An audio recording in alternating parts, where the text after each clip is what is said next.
दोस्तों पिछली वीडियोज में हमने अंकगणित का आधारभूत प्रमेय को पढ़ा था। ठीक है, उसमें मैंने बताया था कि अंकगणित के आधारभूत प्रमेय का प्रयोग जो है लॉसो मॉसो के साथ साथ अन्य कई जगहों पर भी होता है। तो प्रश्नावली 1.1 अब इसके बाद हमको 1.2 हमको सॉल्व करना था। प्रश्नावली 1.2 है ना, प्रश्नावली 1.2 हमको सॉल्व करना था। तो इसमें देखिए कुल 7 सवाल हैं, 7 सवाल इमेज में आप देख सकते हैं, कुल 7 सवाल हैं। तो इसमें 7 में से पहले को सबसे पहले सॉल्व किया जाए, फिर उसके बाद आगे बढ़ेंगे हम लोग। ठीक है, तो पहला सवाल ये कह रहा है कि निम्नलिखित संख्याओं को अभाज्य गुणनखंडों के गुणनफल के रूप में व्यक्त कीजिए। ठीक है, चलिए इसको सॉल्व करते हैं हम लोग। तो अभाज्य गुणनखंड कैसे निकालते हैं इसको जानते हैं। सबसे पहले 140 है, तो इसका अभाज्य गुणनखंड निकालने के लिए कुछ इस तरह से बनाते हैं। ठीक है, अब सबसे पहले स्टार्ट किया जाता है 2 से। ठीक है, सबसे पहले देखिए 2 से संख्या कट रहा है कि नहीं। हाँ भाई, सबसे बड़ा प्रॉब्लम तो यही होता है यार कि संख्याओं को कैसे जांचें कि कटता है कि नहीं कटता है। तो इसके लिए भाई मैं एक वीडियो बना दिया हूँ। ठीक है, उसको मैं एक अलग प्लेलिस्ट करके, जैसे मैथ इम्पोर्टेंट ऐसे कुछ करके मतलब प्लेलिस्ट करके डाल दूँगा, तो उसमें से तुम लोग देख लेना। ठीक है, तो तुमको पता चल जाएगा संख्याएँ किस किस प्रकार कटती हैं। तो चलिए, यहाँ पे 2 के लिए विभाज्यता का नियम होता है कि इकाई के स्थान पे 0 2 4 6 8 होना चाहिए। तो ये 2 से विभाजित होगा, तो ये 2 से विभाजित होगा। ठीक है, तो 2 से इसमें भाग देंगे तो आएगा 70। ठीक है, फिर इसको देखेंगे, ये भी 2 से विभाजित होगा, कट जाएगा। 2 से भाग देंगे तो आ जाएगा 35। फिर इसमें अब ये 2 से नहीं कटेगा। ठीक है, अब 3 से चेक करेंगे, तो 3 से नियम होता है कि अंकों को जोड़ने पर यदि 3 से विभाजित हो जाए तो संख्या 3 से विभाजित है। तो 5 3 8, ये 3 से विभाजित नहीं है। ठीक है, तो 3 से नहीं विभाजित है, फिर उसके बाद 5 लेंगे। अब हाँ, 4 क्यों नहीं लेंगे, क्योंकि भाई हम लोग अभाज्य संख्याओं के गुणनफलों के रूप में व्यक्त करते हैं। ठीक है, ये अंकगणित का आधारभूत प्रमेय कहता है, तो यहाँ पे हम 4 से नहीं काट सकते हैं। ठीक है, उम्मीद करता हूँ समझ में आ गया होगा। तो देखिए अब ये 5 से कटेगा तो आएगा 7, फिर बचा 7 7 7 से ही कटेगा। तो अब यहाँ अभाज्य गुणनखंडों के गुणनफलों के रूप में हमको व्यक्त करना है, तो इसको लिखेंगे कुछ इस प्रकार कि 140 बराबर 2 गुणे 5 गुणे 7। ये हो गया अभाज्य गुणनखंडों के गुणनफलों के रूप में। क्योंकि देखिए अभाज्य, ये सभी अभाज्य संख्याएं हैं, क्योंकि ये एक और स्वयं के अलावा किसी दूसरे से कटेंगी नहीं। ठीक है, तो उम्मीद कर रहा हूँ ये अब आप ये सभी कर लेंगे। अब भाई मैं इसलिए छोटा बताया हूँ कि वीडियो थोड़ा लंबी न खींचे, नहीं तो समय बहुत ज़्यादा हो जाएगा, क्योंकि ये प्रश्नावली थोड़ा बहुत बड़ा भी है, 1.2। ठीक है, तो चलिए अब हम लोग अगले प्रश्न पर बढ़ते हैं। इसी तरह से आप लोग ये कर लीजिएगा। ठीक है, अब अगले प्रश्न पर, प्रश्न नंबर 2 पे बढ़ते हैं। ये दूसरा सवाल है कि पूर्णांकों के निम्नलिखित युग्मों के HCF तथा LCM ज्ञात कीजिए तथा इनकी जांच कीजिए कि 2 संख्याओं का गुणनफल बराबर होता है HCF इंटू LCM। हाँ, एक चीज़ बताना भूल गया था कि एक फार्मूला होता है कि 2 संख्याओं का गुणनफल बराबर HCF गुणे LCM। ठीक है, मान लीजिए यहाँ पे 2 संख्याएँ दी गई हैं ना, अगर इन दोनों का आपस में गुणा कर दिया जाए। ठीक है, और फिर देखिए शुरू से सुनिए, अगर यहाँ 2 संख्याएं दी गई हैं, अगर इनका LCM निकाला जाए यानी कि लॉसा निकाला जाए और फिर मौसा निकाला जाए इन दोनों का, और दोनों का आपस में गुणा कर दिया जाए यानी HCF इंटू LCM, तो वो बराबर होगा उन दोनों संख्याओं के आपस में गुणनफल के। ठीक है, तो उम्मीद कर रहा हूँ समझ गए होंगे आप लोग। तो चलिए अब इसको प्रूव करते हैं कि ये फॉर्मूला क्या सभी सवालों के लिए लागू होता है। ठीक है, तो चलिए पहला सॉल्व करते हैं हम। क्वेश्चन में जैसा कह रहा है कि 26 और 91 है ना, इसका सबसे पहले HCF और LCM निकालना है। ठीक है, वो भी अभाज्य गुणनखंड विधि द्वारा। ठीक है, तो देखिए सबसे पहले 26 का अलग हम लोग अभाज्य गुणनखंड करेंगे, तो ये 2 से कटेगा, आएगा 13। ठीक है, फिर 13 से ही कटेगा क्योंकि 13 अभाज्य संख्या है, तो यहाँ 26 बराबर हो गया 2 गुणे 13। फिर यहाँ पर अब 91 आ गया। 91 देखिए 2 से कटेगा, नहीं कटेगा। ठीक है, 3 से कटेगा, 9 1 10, 3 से भाग नहीं जाएगा 10 में, 3 से भी नहीं कटेगा। 4 से कटेगा, 4 से तो काटेंगे ही नहीं। 5 से भी नहीं कटेगा क्योंकि इकाई के स्थान पे 0 और 5 नहीं है। फिर 6 से कटेगा, 2 और 3 से नहीं कटा है तो 6 से भी नहीं कटेगा। फिर उसके बाद 7 से कटेगा, क्या 7 1 7, 7 दूनो 7 3 21, हाँ 7 से कट जाएगा। देखिए 7 से काटेंगे तो भाग देंगे तो 7 1 7, बचा 2 और 7 3 21, 13 आ गया। फिर 13 क्योंकि अभाज्य संख्या है, तो यहाँ पे जो 91 बराबर हो गया वो आ गया 7 गुणे 13। अब देखिएगा HCF और LCM में थोड़ा सा बस डिफरेंस है। ठीक है, तो अब यहाँ यदि हमें LCM निकालना रहे, एलसीएम ऑफ 26 और 91 का, ठीक है। तो एलसीएम निकालना रहे तो सबसे पहले इन दोनों में देखते हैं कि कॉमन क्या है। 13 कॉमन है, इसको सबसे पहले घेर दीजिएगा इस तरह से, ठीक है। तो जो नहीं कॉमन है उनको सबसे पहले गुणनफल के रूप में लिख लीजिएगा, ठीक है। और जो दोनों में कॉमन है उसको केवल एक बार लिखा जाता है गुणनफल के रूप में, ये नहीं कि इसमें भी है तो इसमें भी है तो 2 बार गुणा करके लिख दे, नहीं, एक बार केवल लिखा जाता है, ठीक है। तो ये एलसीएम निकल जाएगा। अब देखिए 13 सत्ते 91, 91 दूनी 182, ठीक है। 182 इसका एलसीएम आ गया। 91 दूनी 182, 2 91 दूनी 18, ठीक है। अब HCF देखिए, HCF में क्या होता है। HCF 26 और 91 का इस तरह से लिख दीजिएगा। NCERT एक रूल लाया है, मतलब इस तरह से कुछ लिखने का, ठीक है। देखिए HCF में क्या होता है, LCM में तो मतलब जो दोनों में कॉमन था उसका एक बार गुणा किए हैं, जो नहीं कॉमन था उसका सबका आपस में गुणा हो गया है, ठीक है। लेकिन HCF में होता है जो कॉमन होता है बस वही, यानी कि दोनों में 13 कॉमन है तो 13 बस हो जाएगा HCF, ठीक है। अगर मान लीजिए एक जगह 2 और कॉमन रहता है तो 13 गुणे 2 हो जाता है HCF, ठीक है। तो यहाँ केवल 13 कॉमन है तो 13 हो जाएगा HCF। तो यहाँ LCM निकल गया 182, HCF निकल गया 13, ठीक है। अब यहाँ हम फार्मूले पे आते हैं कि ये जो कह रहा है दो संख्याओं का गुणनफल बराबर HCF गुणे LCM होता है कि नहीं। तो सबसे पहले दो संख्याओं का गुणनफल निकाल लेते हैं, ठीक है। तो दोनों संख्याओं का गुणनफल, दोनों संख्याओं का गुणनफल बराबर, देखिए 26 गुणे 91 है। सबसे पहले इसको रफ में गुणा करके देख लीजिएगा, इनका गुणनफल आएगा 2366। गुणा करके रफ में लिख दीजिएगा, ठीक है। मैं गुणा करके लिखा हूँ, ठीक है। अब फिर उसके बाद हमको क्या प्रूव करना था, HCF इंटू LCM के बराबर होना चाहिए। तो HCF और LCM जो निकाला गया उसको देखिए, यहाँ LCM इंटू HCF करते हैं तो यहाँ पर हम लोग LCM निकाले हैं 182, HCF निकाले हैं 13, दोनों का आपस में गुणा कर दीजिएगा, ठीक है। अब बाहर गुणा करके जब हम देखेंगे, रफ में गुणा कर लीजिएगा तो इसका गुणनफल भी 2366 आएगा। गुणा करके देख लीजिएगा, ये नहीं कि मैं ये नहीं किया हूँ कि बराबर करने के लिए डायरेक्ट कर दिया, मैं गुणा किया हूँ, ठीक है। रफ में कर लिया हूँ पहले ही। अब देखिए, अब चूँकि दोनों बराबर है, दोनों संख्याओं का गुणनफल बराबर है LCM इंटू HCF। अब यहाँ बगल में लिख लेंगे, बगल में लिखिएगा इसके नीचे, ठीक है। अतः दोनों संख्याओं का गुणनफल बराबर, दोनों संख्याओं का गुणनफल बराबर HCF इंटू LCM।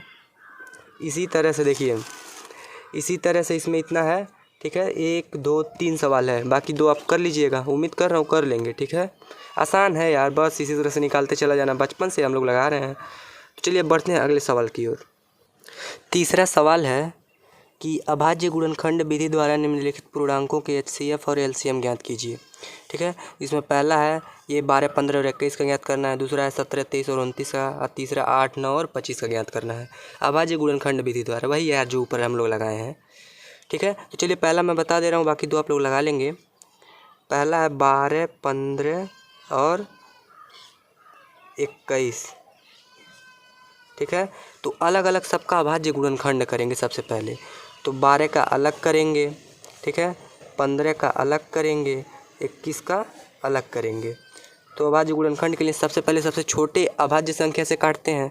तो सबसे छोटा अभाज्य संख्या 2 है, 2 से काटेंगे, ये कट भी जाएगा 2 से तो 6 आएगा, फिर ये 2 से कट जाएगा 3 आएगा, फिर 3 से कटेगा 1 आएगा, बस लास्ट में हमको 1 तक लाना रहता है, ठीक है। अब देखिए यहाँ 2 से नहीं काट सकते क्योंकि 2 से 15 नहीं कटेगा, 3 से कटेगा तो 5 आएगा, 15, फिर 5 से कटेगा तो 1 आएगा, फिर देखिए ये भी 2 से नहीं कटेगा, ठीक है।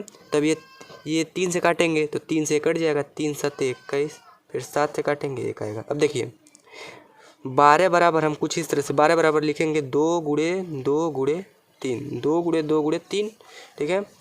15 बराबर लिखेंगे 3 गुणे 5 और 21 बराबर लिखेंगे 3 गुणे 7।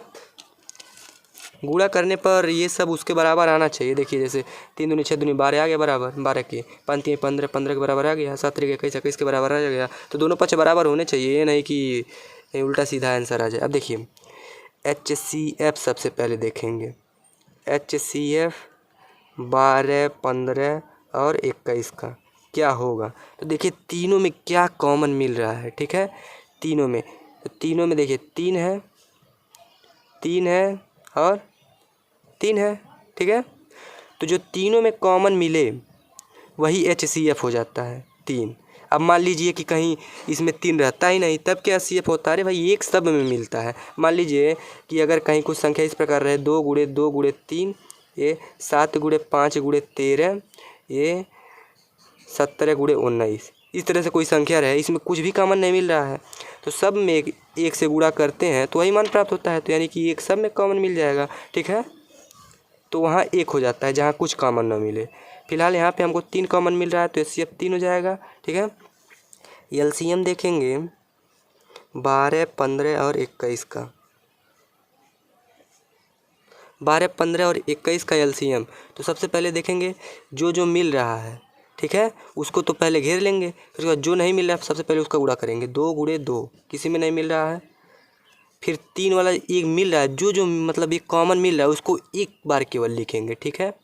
अब फिर उसके बाद शेष जो बच रहा है 5 × 7 कर देंगे। अब देखिए गुणा कीजिए।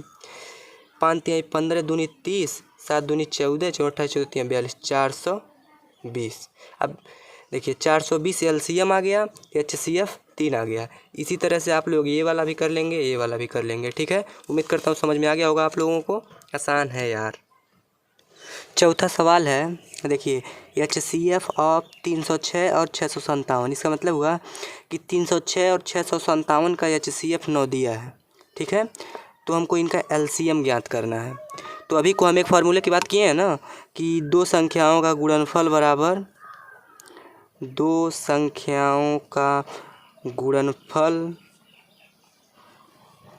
बराबर LCM × HCF,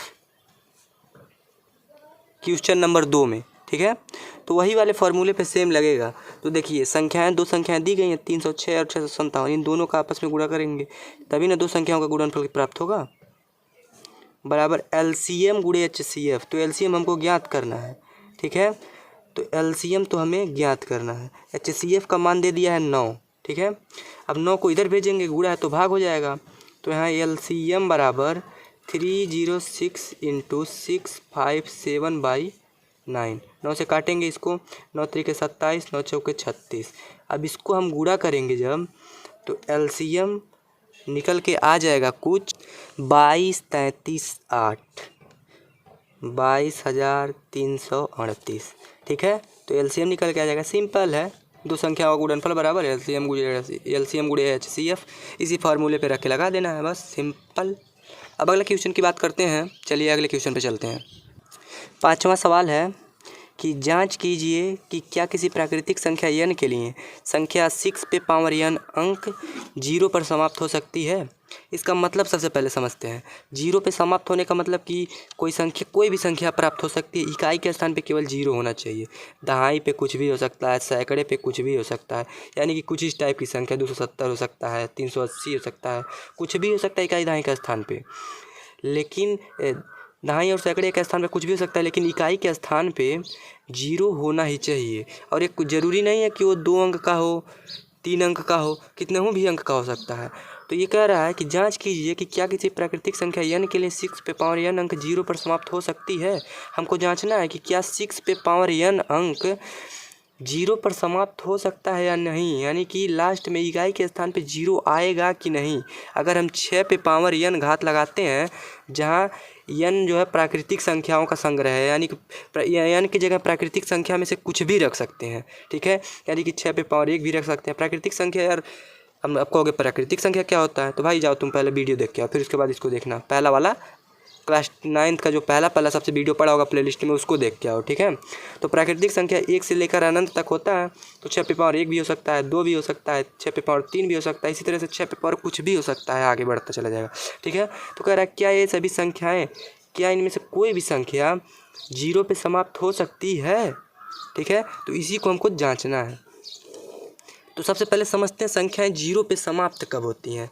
यानी कि देखिए मान लीजिए 10 ही ले रहे हैं हम, ये 0 पे समाप्त हो रही है क्योंकि इकाई का स्थान पे 0 है, 0 पे समाप्त हो रही है, ठीक है। तो जो संख्या 0 पे समाप्त हो रही है वो 5 से पूर्णतः विभाजित होती है। अब भाई यार कहोगे 5 से कैसे पहचाने कि विभाजित है कि नहीं। यार वो मैं जो वीडियो बता रहा था ना एक, कि मैं विभाज्यता के नियम या काटने के नियम वाला वीडियो बनाऊँगा एक, कि संख्याएं कैसे कटती हैं, 2 से कैसे कटती हैं, 3 से कैसे कटती हैं, 4 से कैसे कटती हैं, पहले वो आप लोग देख लीजिएगा, फिर उसके बाद समझ में आ जाएगा। तो 5 से काटने का नियम क्या होता है कि इकाई के स्थान पे 0 या 5 हो तो संख्याएं 5 से कट जाती हैं। ठीक है, तो देखिए यही 5 से कट जाएगा तो 10 को 2 गुणे 5 लिख सकते हैं। अब 5 से कटने का मतलब एक तो ये भी होता है कि उनके अभाज्य गुणनखंड में 5 आना चाहिए। ठीक है, तभी तो 5 से कटेगा, यानी इसका अभाज्य गुणनखंड निकालेंगे तो अगर वो 5 से कट रहा है तो अभाज्य गुणनखंड में 5 आना चाहिए। तो देखिए 10/5 करेंगे, 5 से कट रहा है, यहाँ पे 2 आएगा। या इसी को हम कुछ इस तरह से लिख सकते हैं, 10 का अभाज्य गुणनखंड करेंगे, 2 गुणे 5 आएगा, फिर 5, यानी कि इसके अभाज्य गुणनखंड में 5 आएगा, तो 5 से 5 कट जाएगा, 2 आएगा। ठीक है, तो कुल मिलाने कहने का मतलब यही है कि जो अंक इकाई पे 0 पे समाप्त होगा, ठीक है, जिस अंक का इकाई 0 पे समाप्त होगा वह 5 से विभाजित होगा। ठीक है, अब देखिए 6 पे पावर n को हम लेते हैं। ठीक है, तो 6 पे पावर n का यदि हम गुणनखंड करें तो इसके अभाज्य गुणनखंडों में 5 आना चाहिए। ठीक है, तो 6 पे पावर n को अगर हम केवल 6 का सबसे पहले अगर करें तो यहाँ 2 × 3 पे पावर n हो जाएगा। ठीक है, केवल 6 का किए हैं यार, 2 गुणे 3 होगा ना, होगा, ऑफकोर्स होगा। तो देखिए घातांक का नियम कुछ ये कहता है कि a × b पे पावर n है तो a पे पावर n × b पे पावर n हो जाता है। ये भी शायद हम लोग आगे पढ़ेंगे अभी। ठीक है, नहीं तो घातांक पे मैं वीडियो बना दूंगा यार, तुम लोग जान जाओगे। ये जान लो कि अगर 2 संख्याएं हैं, उनका आपस में गुणा हो रहा है, उन पे पावर कोई n लग रहा है, तो यही घात जो है बारी बारी से दोनों के गुणनफल पे लग जाता है। ठीक है, सेम सिंपल बात है। अब देखिए 2 पे पावर n का मतलब है कि 2 पे पावर यानी 2 गुणे 2 गुणे 2 गुणे n पे जितना रहेगा, यानी अगर n 4 है तो 2 का गुणा 4 बार होगा। ठीक है, मान रहे हैं n की जगह 4 है, n की जगह कोई भी प्राकृतिक मान हो सकता है ना, अगर यहाँ भी n की जगह 4 है तो 3 का गुणा 4 बार होगा। ठीक है, समझने के लिए बस ले रहे हैं हम लोग। ठीक है, अब देखिए n की जगह 5 है तो 2 का गुणा 5 बार होगा, यानी अगर n की जगह यहाँ भी 5 है, 3 का गुणा 5 बार होगा। यानी कि 6 पे पावर n का अगर हम गुणनखंड निकाल रहे हैं तो केवल 2 गुणे 2 गुणे 2 2 मतलब 2 का आपस में गुणा होता जा रहा है जितनी बार n रहेगा, यानी n का मान जितनी बार रहेगा, और फिर उसके बाद 3 का गुणा होता चला जा रहा है। ठीक है, n का मान जितनी बार रहेगा। ठीक है, यहाँ पे इनके अभाज्य गुणनखंड में 5 आ ही नहीं रहा है यार, यानी जब 5 आ नहीं रहा है तो ये जो 6 पे पावर n है वो अंक 0 पे समाप्त हो ही नहीं सकता है, क्योंकि इसके अभाज्य गुणनखंडों में 5 आनी चाहिए। ठीक है, समझ रहे हो ना बात को? अगर नहीं समझ में आई कोई बात नहीं, एक बार पाछे करके वीडियो एक बार फिर से समझने की कोशिश कीजिएगा, थोड़ा सा ट्रिकी है लेकिन ईजी है। ठीक है, अब देखिए स्टेटमेंट क्या लिखेंगे, समझने के लिए तो हम लोग समझ गए हैं, अब स्टेटमेंट क्या लिखे हैं तो लिखेंगे। तो सबसे पहले मैं लिख दे रहा हूँ उसको, फिर उसके बाद आपको इसको पढ़ के सुना दे रहा हूँ। तो देखिए उस तरह से सबसे पहले जांच लेंगे। ठीक है, फिर उसके बाद जब जांच लिए कि शून्य पे समाप्त नहीं हो रही है तो स्टेटमेंट इस तरह से लिखेंगे, केवल इसका आंसर इसी स्टेटमेंट में ही देंगे कि यदि किसी संख्या n के लिए संख्या 6 पे पावर n शून्य पर समाप्त होती है तो वह अवश्य ही 5 से विभाजित होगी। मैंने बताया अभी क्यों विभाजित होगी। ठीक है, उसके अभाज्य गुणनखंडों में 5 अवश्य आएगा, परंतु यहाँ जब हम लोग 6 पे पावर n का अभाज्य गुणनखंड निकाल रहे हैं तो 2 × 3 पे पावर n मिल रहा है। ठीक है, जहाँ 6 पे पावर n के अभाज्य गुणनखंडों में 5 नहीं आया है, अतः 6 पे पावर n अंक शून्य पर समाप्त नहीं होगा। ठीक है, तो उम्मीद करता हूँ दोस्तों आप लोग ये समझ गए होंगे। चलिए अगला क्वेश्चन लेते हैं। तो देखिए हमारा 6वां सवाल है कि व्याख्या कीजिए कि 7 गुणे 11 गुणे 13 प्लस 13 और 7 गुणे 6 गुणे 5 गुणे 4 गुणे 3 गुणे 2 गुणे 1 प्लस 5, ये 2 संख्याएं दिया गया है, एक संख्या ये दिया है और एक संख्या ये दिया है। इनको बताना है कि ये भाज्य संख्याएं क्यों हैं। ठीक है, यानी पहले दिया गया है कि भाज्य संख्याएं हैं, यहाँ क्यों लिखना मैं भूल गया, ये भाज्य संख्याएं क्यों हैं ये बताना है।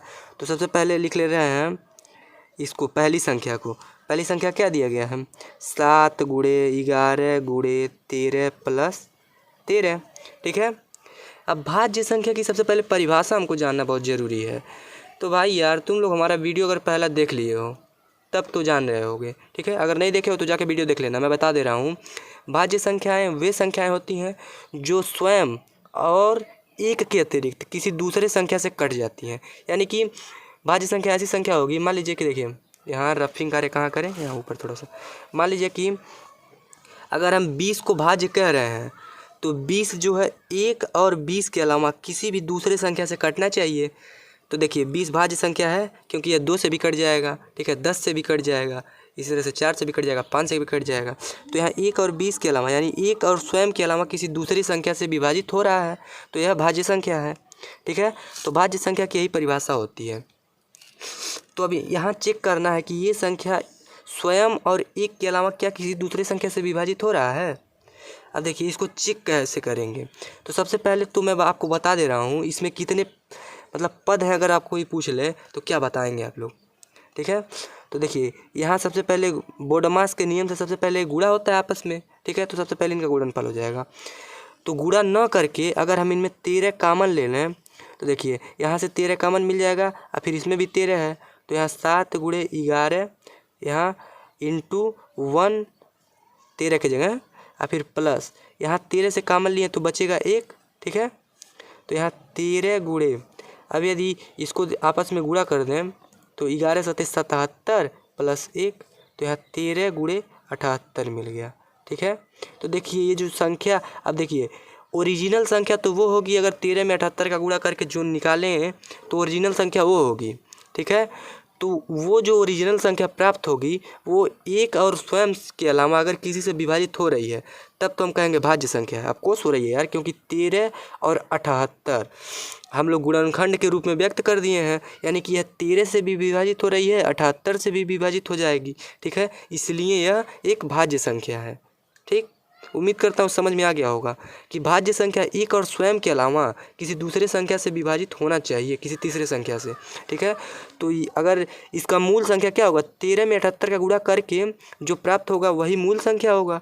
तो वो जो मूल संख्या है वो 1 और स्वयं के अलावा 13 से भी विभाजित है और 78 से भी विभाजित है, क्योंकि अगर हम इसमें 13 से भाग देंगे तो 13 से 13 कट जाएगा, 78 आ जाएगा। अगर हम 78 से भाग देंगे तो 78 से 78 कट जाएगा, 13 आ जाएगा, यानी कि यह एक भाज्य संख्या है। ठीक है, ठीक उसी प्रकार ये 7 गुणे 6 गुणे 5 गुणे 4 गुणे 3 गुणे 2 गुणे 1 धन 5। अब देखिए इनमें 5 कॉमन मिल जाएगा। ठीक है, तो हो जाएगा 7 गुणे 6 गुणे 5 की जगह 1, 4 गुणे 3 गुणे 2 गुणे 1 प्लस यहाँ से 5 कॉमन लेंगे तो बचेगा 1। ठीक है, तो यहाँ 5 गुणे, देखिए इन सब का अगर आपस में गुणा करते हैं और इसमें 1 जोड़ते हैं तो क्या आएगा, 4 3 12 दूनी 24, इनका गुणा हो जाएगा तो ये आ जाएगा 1008 प्लस 1, इनका सबका आपस में गुणा करेंगे तो यहाँ 5 गुणे 1009 हो जाएगा। अब देखिए अगर 1009 में हम गुणा कर रहे हैं तो देखिए कितना प्राप्त होगा, 9 पचे 45 05, इतना जो है मूल संख्या है, इसी को इस रूप में लिखा गया है। ठीक है, ये मूल संख्या है 5045, इसको इस रूप में लिखा गया है। तो अब कह रहा है कि हमको बताना है कि यह एक भाज्य संख्या है। ठीक है, तो देखिए भाज्य संख्या होने के लिए 1 और स्वयं के अलावा, यानी कि 1 और इसके स्वयं के अलावा, ठीक है 5045 के अलावा किसी दूसरे संख्या से विभाजित होना चाहिए। तो ऑफकोर्स विभाजित है, 5 से भी विभाजित है, 1009 से भी विभाजित है, क्योंकि अगर इसमें हम 5 से भाग देते हैं तो 5 से 5 कट जाएगा, 1009 आ जाएगा। अगर 1009 से भाग देते हैं तो 1009 से 1009 कट जाएगा, 5 आ जाएगा। ठीक है, तो यह दोनों भाज्य संख्याएं हैं। ठीक है, हम लोग भाज्य संख्याएं सिद्ध कर दिए हैं। उम्मीद करता हूँ अब आप लोगों को समझ में आ गया होगा। तो चलिए बढ़ते हैं अगले सवाल की ओर। 7वां सवाल है कि किसी खेल के मैदान के चारों ओर एक वृत्ताकार पथ है। मान लीजिए खेल का मैदान है कोई, इसके चारों ओर एक वृत्ताकार पथ है। इस मैदान का एक चक्कर लगाने में सोनिया को 18 मिनट लगते हैं। सोनिया को एक चक्कर लगाने में 18 मिनट लग रहा है। ठीक है, जबकि इसी मैदान का एक चक्कर लगाने में रवि को 12 मिनट लगते हैं। रवि जो है ये थोड़ा तेज़ दौड़ता है, 12 मिनट ले रहा है। मान लीजिए कि वे एक दोनों एक ही स्थान और एक ही समय पर चलना प्रारंभ करके एक ही दिशा में चलते हैं। यानी कि सपोज दैट वो स्थान यहाँ है, एक ही स्थान, मान लीजिए सोनिया है और फिर ये रवि है, एक ही स्थान पे एक ही समय पे एक ही दिशा में, ठीक है, चल रहे हैं, चलना प्रारंभ करते हैं। तो कितने समय बाद वे पुनः प्रारंभिक स्थान पर मिलेंगे। ठीक है, तो इस सवाल को सॉल्व करने के लिए देखिए पहले तो सोनिया चलेगी 18 मिनट में एक राउंड लगाएगी। ठीक है, 18 मिनट बाद यहाँ पहुँचेगी, फिर दूसरा राउंड लगाएगी, फिर 18 मिनट बाद यहाँ पहुँचेगी, यानी कि 2 राउंड लगाने में इसको 36 मिनट लगेगा, ठीक है। और जबकि रवि है 12, वो एक राउंड लगाएगा 12 मिनट में आ जाएगा, दूसरा राउंड लगाएगा 12 मिनट में यहाँ पर आ जाएगा, तीसरा राउंड भी 12 मिनट में, यानी कि 36 लगाने में इसको 3 राउंड लगेंगे, ठीक है। तो 36 मैं क्यों कर रहा हूँ, क्योंकि आगे मतलब एक छोटी से छोटी संख्या ज्ञात करनी है जो मतलब जिससे ये दोनों विभाजित हो जाए, ठीक है। तो ऐसी संख्याओं को ज्ञात करने के लिए हम लॉसो दोनों पक्षों का लेते हैं। अब क्यों ऐसी संख्या ज्ञात करेंगे, क्योंकि भाई हमको ये कंडीशन फिल करना है ना कि पुनः प्रारंभिक स्थान पर मिल जाए। पुनः प्रारंभिक स्थान पर तभी मिलेंगे जब हमें एक ऐसी छोटी से छोटी संख्या ज्ञात होगी जो दोनों से विभाजित हो जाएगी, ठीक है। तो इसके लिए दोनों का लॉसो निकालते हैं। 18 और 12 का लॉसो निकालेंगे, 2 से कटेगा 9 आएगा, 6 आएगा, फिर 2 से कटेगा 9, 3, फिर 3 से कटेगा 3 से कटेगा यहाँ 3, यहाँ 1, फिर 3 से कटेगा 1, 1, ठीक है। अब देखिए LCM क्या होगा, 18 12 होगा 2 गुणे 2 गुणे 3 गुणे 3 बराबर 3 3 2 18 दूनी 36। तो यही जो आ जाएगा 36, यही 36 मिनट बाद वे पुनः आपस में मिलेंगे, ठीक है। वो भी इसी बिंदु पर मिलेंगे, ठीक है। तो उम्मीद कर रहा हूँ। हाँ एक बात और, LCM और HCF का असली मतलब क्या होता है, मतलब HCF मतलब क्या होता है, LCM मतलब क्या होता है, निकाल तो लेते हैं लेकिन हमको पता नहीं रहता है कि वास्तव में LCM होता क्या है, HCF होता क्या है। तो इसके लिए मैं एक वीडियो बनाने जा रहा हूँ, उसको देखना है आप लोगों को। तो प्लेलिस्ट में एक प्लेलिस्ट बना दूंगा, मैथ इंपॉर्टेंट टॉपिक करके कुछ, ठीक है। तो उसमें जाके आप लोग सर्च करके देख लीजिएगा, ठीक है। तो उम्मीद करता हूँ आज का एक वीडियो पसंद आया होगा। वीडियो पसंद आया हो तो चैनल को सब्सक्राइब कर लीजिएगा। मिलते हैं अगले वीडियो में।